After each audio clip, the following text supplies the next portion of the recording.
오늘 세 번째 한 랭킹은 무한 반복, 조국의 굴레입니다. 민주당은 독한 면접으로 달라진 모습을 보여주겠다 이렇게 선언했었는데요. 그 면접관을 두고 오히려 내분에 휩싸여 있습니다. 이른바 조국 흑서의 저자인 김경률 회계사를 국민 면접관을 영입했다가 대선 후보들이 반발하자 2시간 만에 철회한 건데요. 이를 두고 이재명 지사 진영과 반 이재명 진영이 다시 충돌하고 있습니다. 이재명 지사의 이 발언을 문제 삼고 있는 겁니다. 아이템이다. 좋겠다는 생각을 했었습니다. 사실 당원의 입장에서 후보를 확인하는 건 중요한데 그냥 국민의 시각 아닐까 하는 생각이 들고 정말로 국민의 시각에서 공정한 검증 방식을 도입할 필요가 있다고 생각하고 전적으로 공감합니다. 그냥 넘어갈 수 없습니다. 이것은 80만 권리 당원에 대한 심각한 모독이죠. 이분이 그 허위 사실도 유포하고 명예훼손을 하고 완전히 그 반정부적인 입장을 취해온 사람인데 아니 이런 분들에게 대선 후보 경선 면접을 맡긴다고 하면은 이건 불쾌한 수준이 아니고 치욕이죠. 지도부가 사과해야 되고 경선 기획단 사퇴해야 된다고 봅니다. 네, 지금 들으신 것처럼 이재명 지사가 김경률 회계사를 국민 면접관으로 초빙한 것 참 괜찮은 카드다 이렇게 밝히자 정세균 전 총리는 이 지사의 발언을 듣고 귀를 의심했다 이렇게 반격했습니다. 하정대 선임기자 나오셨는데 이 논란 어떻게 보십니까? 사실 이제 정세균 전 총리는 지금 이제 후보로서 면접을 받아야 되는 사람이잖아요. 응시자고. 김경률 지금 면접관 같은 경우는 이제 면접하는 평가자인데 제가 응시자가 평가자를 바꾸자. 이 사람 마음에 안 든다. 이렇게 하는 경우를 보지 못했어요. 우리가 입사를 할 때도 응시자가 이 회사의 평가자가 마음에 안 드네요. 이렇게 하면서 이 사람 바꾸지 않으면 저희 응시 안 할래요. 이렇게 하는 거 보지 못했는데 그런데 이제 거기에 정세균 전 총리가 하신 말씀이 지금 김경률 회계사가 조국 전 대통령 조국 전 법무장관 그리고 이제 거기 부인 정경심 교수를 그 허위 사실을 가지고 이제 공격을 했다라고 얘기를 하잖아요. 근데 그게 뭐냐면은 이제 이거거든요. 코링크피에 이제 투자한 금액이 10억이 있는데 거기서 업무상 횡령 혐의가 있습니다. 그거를 같이 자기 조카하고 같이 횡령을 했다 이런 얘기인데 법원에서는 판결이 어떻게 나왔냐면 조범동 씨 같은 경우는 하나는 횡령이고 하나는 횡령이 아니다 이렇게 나왔어요. 같이 공범으로 되어 있는 부분 중에. 그리고 이제 정경심 씨는 모두 다 횡령이 아니다로 나왔어요. 근데 그 부분이 뭐냐면 이제 결국은 조범동 씨가 투자 금액에 대해서 이자를 줘야 되잖아요. 근데 그거 줄 방법이 없으니까 어떻게 줬느냐? 컨설팅 명목으로 준 거예요. 몇 천만 원씩. 근데 그 부분이 이제 검찰은 횡령 금액으로 넣어서 했는데 횡령이 이제 안 된 건데 그 부분을 검찰이 공소장에 어쨌든 범죄 혐의로 넣어가지고 했는데 그러면 범죄 혐의 사실이잖아요. 근데 그거를 무죄가 났다고 해서 이게 허위 사실로 공격을 했다 이렇게 말을 할 수 있는 건가? 사실 우리나라에서 범죄 공소장에 들어가면 대부분이 99% 이상이 유죄나거든요. 설령 무죄가 난다고 하더라도 이거는 증거가 부족해서 그런 거지 그 자체가 사실이 아니다. 이렇게 딱 그게 입증됐다 이렇게 말하기는 어렵습니다. 그런 측면에서 정세균 전 총리가 그렇게 허위 사실로 했기 때문에 바꿔야 된다 이렇게 말한 거는 저는 좀 과다한 주장이라고 봅니다.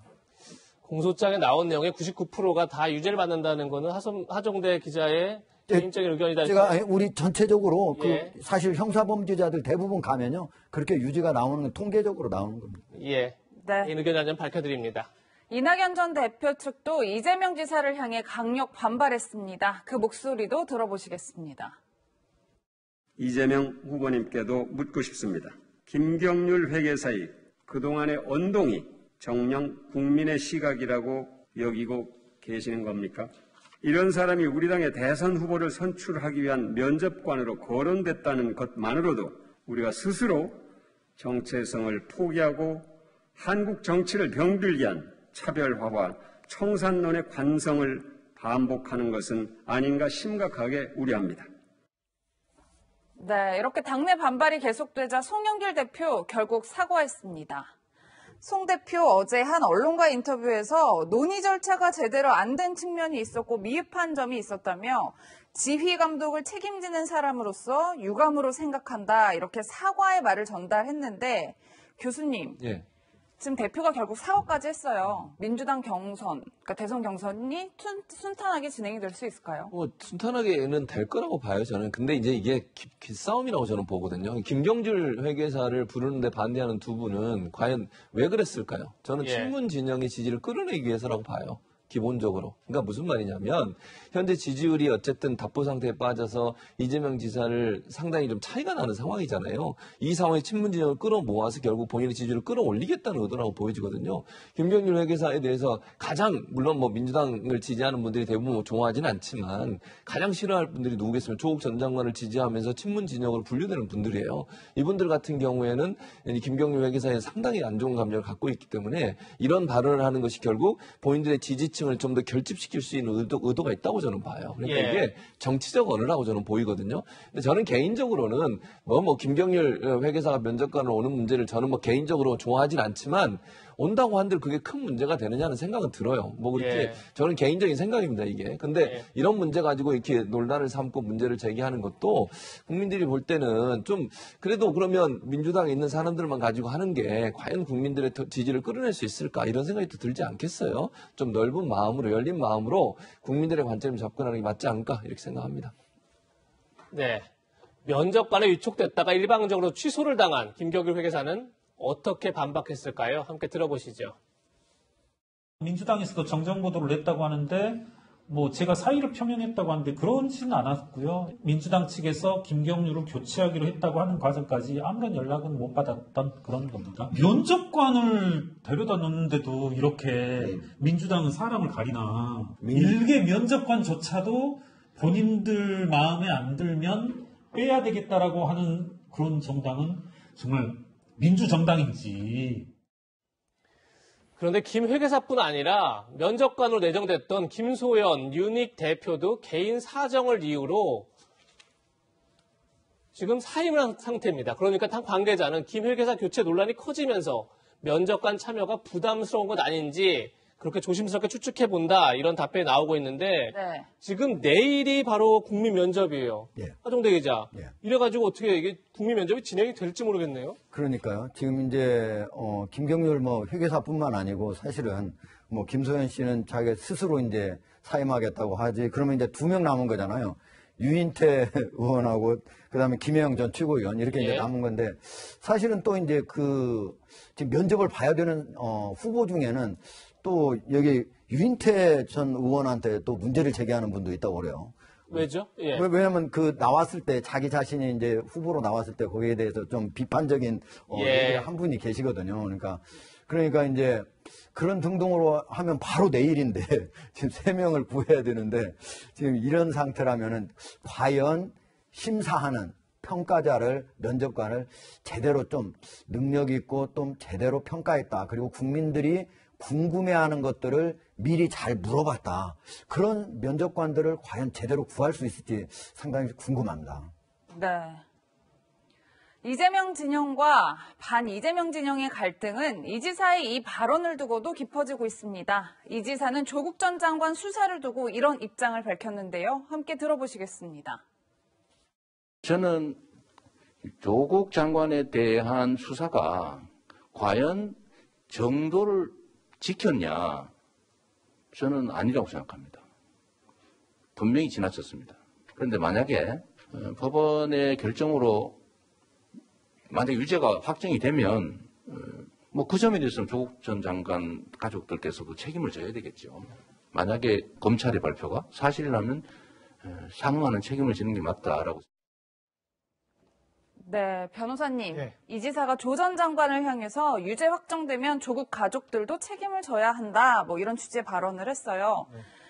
이 발언을 두고 민주당 내 강성 지지층 사이에서는 굉장히 비판의 목소리가 높아지고 있다고 해요. 예, 저는 참 그게 민주당의 현실을 보여주는 거라고 생각하는데 유죄가 확정되면 조 전 장관 가족이 책임을 져야 된다는 말이 어떻게 틀릴 수 있는 말인지 전 모르겠어요. 책임을 안 집니까? 그럼 유죄가 확정됐는데? 그럼 말도 안 되는 비판이 있는 것 같고, 아까 이제 이재명 지사가 김경률 그 면접관 하는 문제에 대해서 괜찮은 아이템이다라고 얘기를 했고, 또 지금 이제 조 전 장관 유죄 확정에 대해서는 책임을 져야 한다는 그 발언도 그렇고 네. 이건 사실 보편적 민심에 가까이 다가가려고 하는 이재명 지사의 노력이에요. 근데 민주당은 아직도 조국의 강을 건너지 못하고 있는 것 같습니다.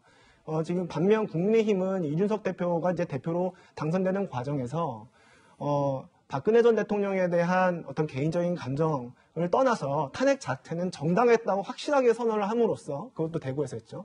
선언을 함으로써 탄핵의 강을 건넜거든요. 그런데 아직도 민주당은 조국의 강을 건너지 못하고 있는데요. 아까 이제 최진봉 교수께서 민주당에 조금 더 넓은 마음, 열린 마음으로 임했다, 경선 그 과정에 임했으면 좋겠다고 말씀하셨는데, 저도 같은 생각입니다.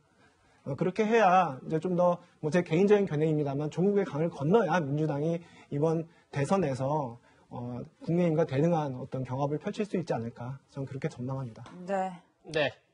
이재명 지사 얘기 좀 더 이어가겠습니다. 어제 이재명 지사는 비대면 기자 간담회에서 여러 질문에 자신의 소신을 밝혔는데요. 유독 이 질문에는 불편한 감정을 숨기지 않았습니다. 어떤 내용인지 지금 만나보시죠. 배우 김부선 씨가 최근 SNS를 통해서 비판 이어가고 있는데 입장 궁금합니다. 그분 얘기는 이 정도 하면 됐습니다.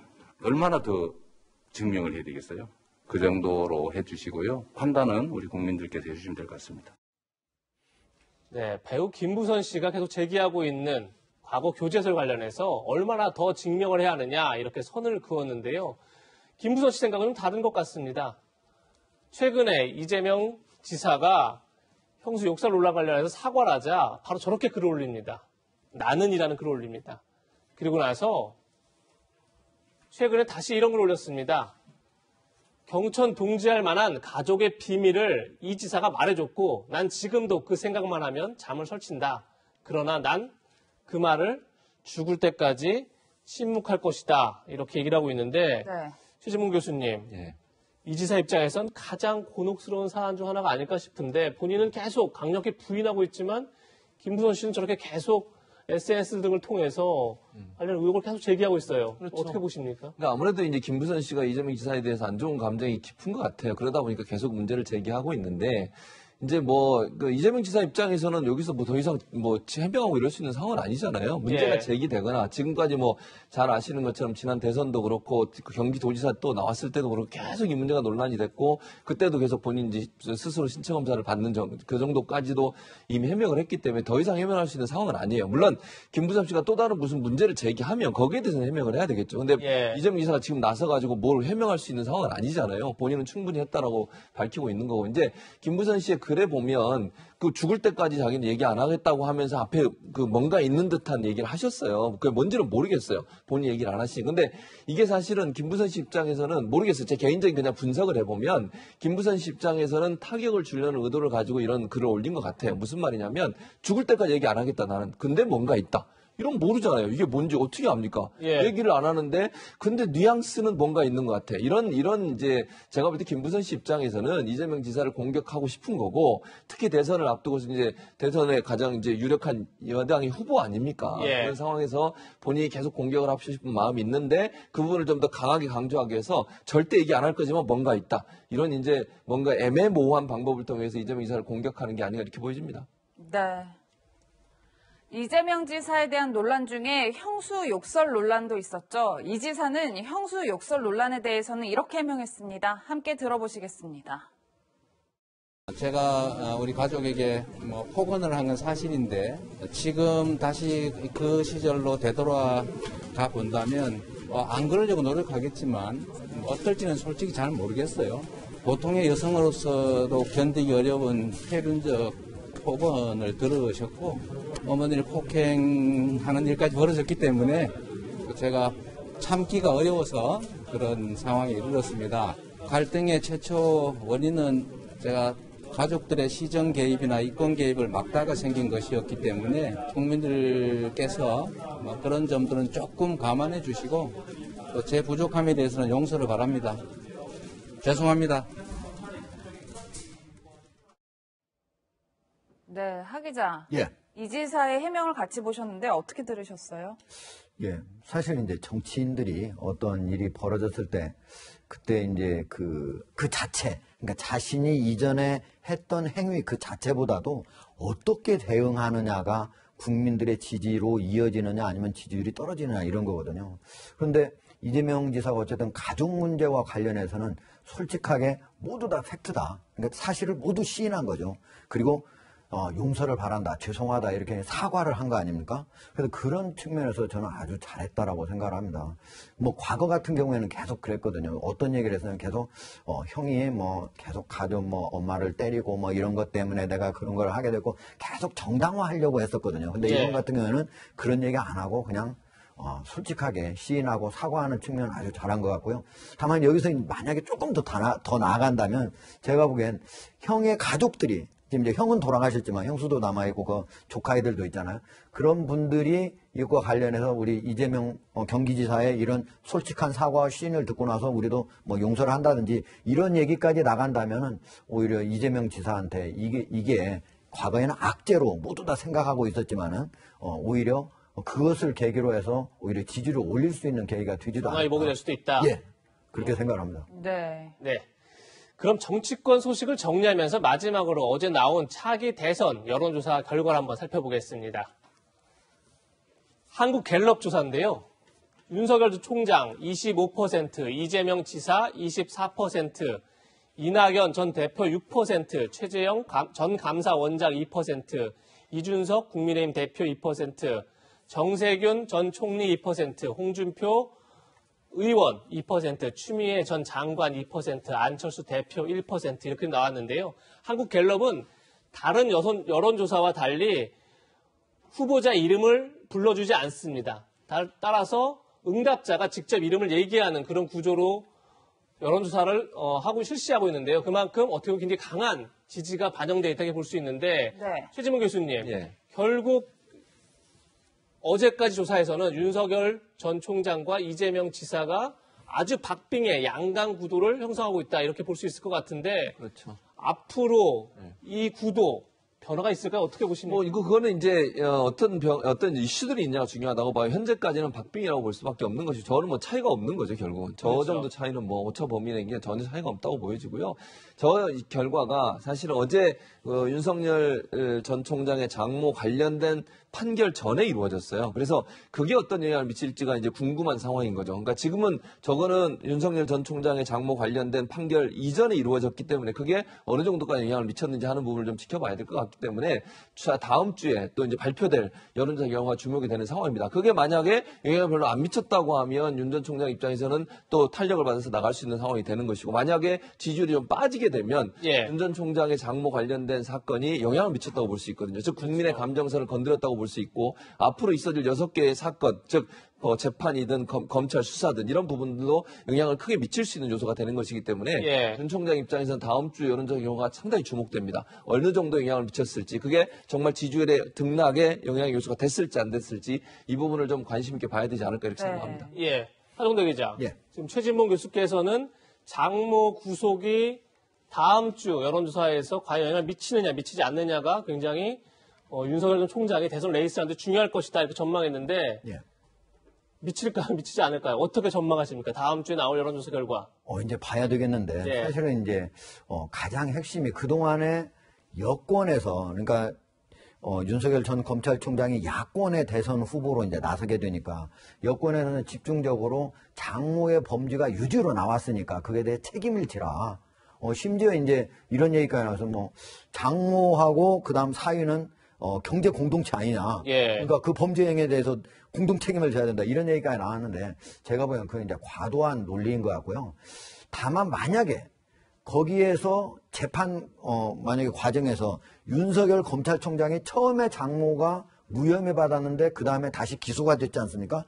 그 과정에서 첫 번째 무혐의를 받았을 때 윤석열 전 검찰총장이 거기에 영향력을 행사해가지고 만약에 무혐의가 됐다.